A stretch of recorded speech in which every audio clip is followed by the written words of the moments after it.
رکھ بھی سکتا ہے اور چھوڑ بھی سکتا ہے۔ چھوڑے گا تو بعد میں اس کو روزہ مقیم ہونے کی حالت میں رمضان شریف کے بعد رکھنا ہوگا۔ فعدۃ من ایام اخر، جسے یہاں بیان کیا ہے، تو وہ دوسرے دنوں میں اتنی ہی تعداد پوری کر لے۔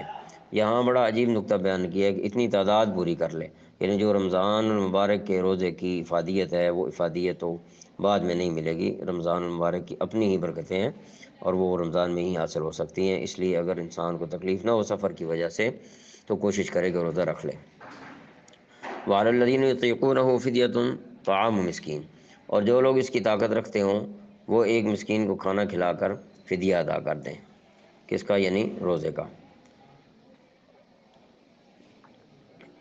اچھا جی، اتنا یعنی یہ فدیہ جو ہے اتنا ہو کہ مسکین کی 2 وقت کی خوراک ہو جائے۔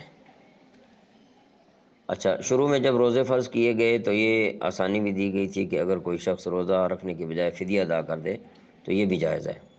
بعد میں آیت نمبر 185 نازل ہوئی جو آگے آ رہی ہے، اس آیت نے اس سہولت کو واپس لے لیا اور یہ حتمی حکم دے دیا گیا کہ جو شخص بھی رمضان کا مہینہ پائے وہ روزہ رکھے۔